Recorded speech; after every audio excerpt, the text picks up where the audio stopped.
एक गोवर्धन नाम का बहुत बड़ा डाकू था। उसने कभी राम कृष्ण हरि कोई चर्चा नहीं सुनी थी। कुल परंपरागत वो ऐसे चोरी का काम करना, हिंसा का काम करना ऐसे, पर भगवत कृपा से उसका नाम गोवर्धन ऐसा नाम पड़ा था, बड़ा परम पावन नाम। एक दिन राजकर्मचारी उसकी पीछा कर रहे थे, क्योंकि वो चोरी वहां किए थे। तो सत्संग हो रहा था, तो करमैती बाई के पिता वो सत्संग कर रहे थे, बड़े उच्च कोटि के महापुरुष थे।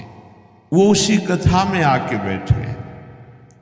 कथा वृंदावन बिहारी लाल की हो रही थी कि लालजू महाराज को आज मैया जब गौचारण के लिए गोविंद जा रहे हैं तो बहुत सुंदर श्रृंगार किया है। आज मोर मुकुट स्वर्ण के मुकुट के ऊपर विराजमान किया। मोर का पंख स्वर्णिम मुकुट है। अब वो चोर था, स्वर्ण की बात सुनते उसके एकदम सावधान हो गए कान। अभी 10 वर्ष के हैं, हाथ में लकुट दी वो भी स्वर्ण की, कमर में करधनी बंधी वो भी स्वर्ण की, बहुत हीरो से जटित बाजूबंद हैं, वक्षा स्थल में हार आदि आभूषण हैं। अब तो उसको लगा कि इतना धनी बालक 10 वर्ष का, हम इधर उधर चोरी करते हैं, अगर इसको लूट ले तो हम धनी हो जाएंगे। विचार तो बहुत बढ़िया बना, जो गोविंद को लूट ले उससे बड़ा धनी और कौन हो सकता है। बहुत ही प्रवीण बलवान चोरी में था। कथा संपन्न हुई। व्यास भगवान जो कथा कह रहे थे उनके समीप गए। परशुराम जी उनका नाम था। कहा तुम डरना मत। उनका मैं क्यों डरूंगा आपसे। बोले मैं अपना परिचय बताता हूं, मैं गोवर्धन डाकू हूं। कहा बढ़िया है भाई, तुम्हारा नाम तो बहुत बढ़िया है, हमसे क्या काम। पता बताओ, ये जो अभी धनी बालक की बात आपने की इसको मैं लूटूंगा। बड़े प्यार से देखा उनका, हो भगवान की कृपा हो गई इस जीव पर, भगवान की कृपा। बोले भाई तुम्हारी क्या ताकत है, बड़े से बड़ा कोई डाकू उनको नहीं लूट सकता।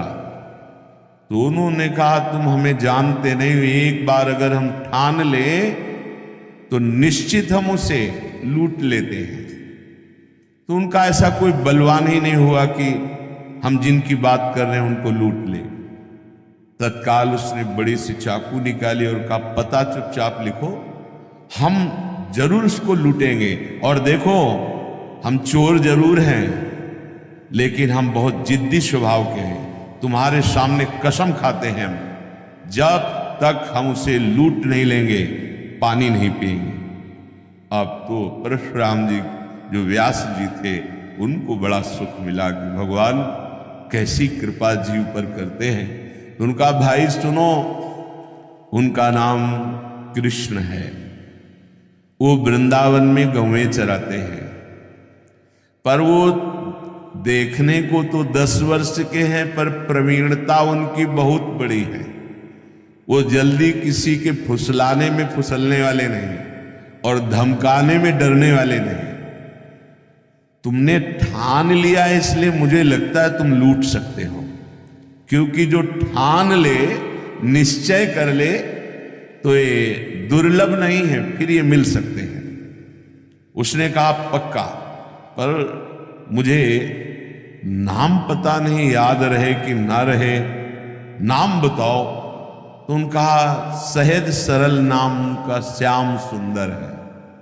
श्याम सुंदर, श्याम सुंदर, वृंदावन में श्याम सुंदर, वृंदावन में श्याम सुंदर। बड़ी सावधानी से श्याम सुंदर नाम है उनका। वृंदावन में जब चलने लगे तो परशुराम जी ने कहा भाई आखिरी उपाय मैं बता देता हूं, जब तुम्हारा बल ना चले तो देखो हमारे अभी हम लाते हैं हमारे घर में ठाकुर को भोग लगाने के लिए माखन मिश्री है, और उसको ये बहुत प्यारा है माखन मिश्री। जब वो तुम्हारी घुड़की से, तुम्हारी चतुरता से ना लूटे तो फिर प्यार से तुम उसे लूट सकते हो। ये माखन मिश्री खवाना और लूट लेना। हाँ हाँ, ये बात तो ठीक है, माखन मिश्री भी रखी। पैदल वहां से चला वृंदावन के लिए। वृंदावन श्याम सुंदर, वृंदावन श्याम सुंदर। कैसी भगवान की कृपा होती है। नाम जब शुरू, नामी के धाम का स्मरण, और वही भावना करता जा रहा है। ऐसा मुकुट पहने थे, ऐसा हार पहने थे, ऐसी बाजूबंद थी, ऐसी करधनी, ऐसी, ये सब हमको लूटना है। बड़ा प्रसन्न, पानी भी नहीं पिया। अब जब वृंदावन में आया, अब वो पूछता है कि श्याम सुंदर यहां गौवें कहां चराते हैं। लोगों ने समझा बावरा है, पागल हो गया है, क्योंकि वो तो द्वापर में भगवान प्रकट हुए थे, वो लीला की थी गौवें चराने की। अब इस कलयुग में कहां ऐसा। तो किसी ने ना तो परिचय बताया, उसको लगा गौवें तो कहीं जंगल में चराते होंगे। तो ब्रजमंडल में जहां जहां लता पता वृक्षों के समुदाय, वहां देखता तो गौवें दिखाई देती, पर वहां कहीं जैसा परिचय बताया था वैसा गोप चरवाहा नहीं दिखाई देता। प्यास से व्याकुल, भूख से व्याकुल, लूटने का दृढ़ संकल्प, पुकारा श्याम सुंदर, श्याम सुंदर। कोई आर्त भाव से भगवान को पुकारे तो भगवान एक ही नाम में प्रकाशित हो जाते हैं। एक बार जिन नाम लिय, हित सो हुए अति दीन।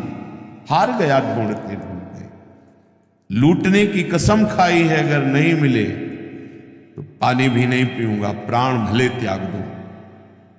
जहां ऐसा समर्पण, और जो हार गया तो उसके हृदय में आर्त भाव आ जाता है। श्याम सुंदर, दृश्य बदल गया।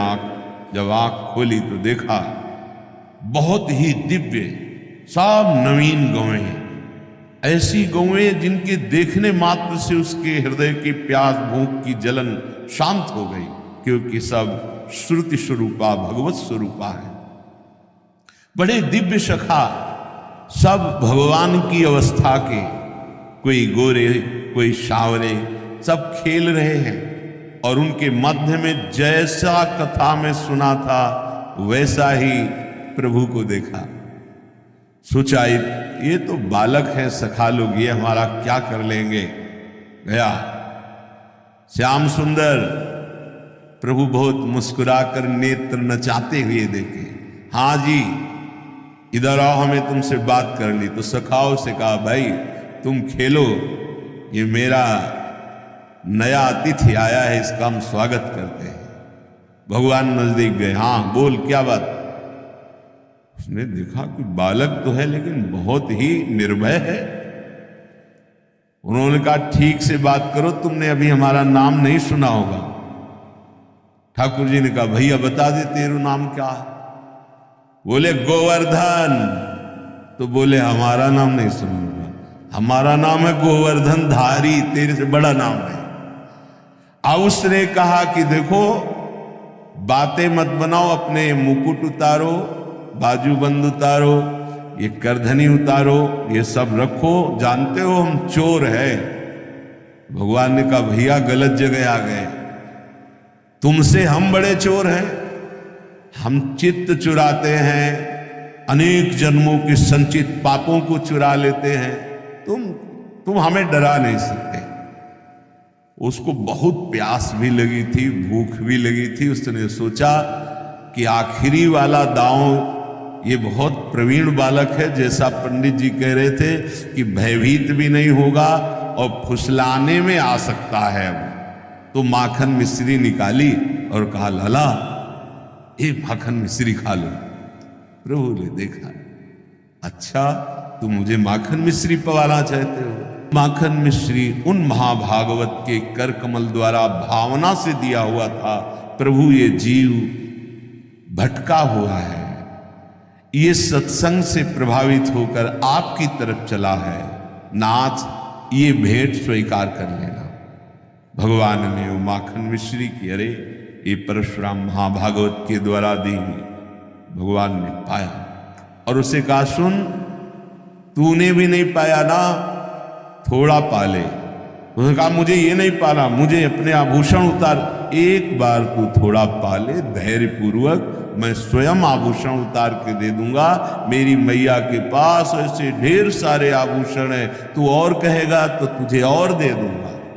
उस जीव ही चखा भगवत प्रसाद, सब अंतःकरण की मलिनता नष्ट हुई, प्रेम नेत्र खुले, चरणों में गिर, अरे प्रभु प्रभु, आर्त भाव से त्राहिमाम त्राहिमाम। भगवान ने कहा ये आभूषण ले जा। बोले नहीं प्रभु अब नहीं, मुझे जो जन्म जन्मांतर से सुख की आकांक्षा से हिंसा चोरी पापाचरण कर रहा था, आज आपकी कृपा से वो सब भ्रम नष्ट हो गया। हे सुख सिंधु प्रभु, अपने चरणों से अब कभी विलग्न मत कीजिए। भगवान ने उसे अपने नित्य सखा के रूप में, अर्थात उसका शरीर पूर्ण हुआ और वो नित्य सखा स्वरूप होकर सदैव सदैव के लिए गोविंद की सेवा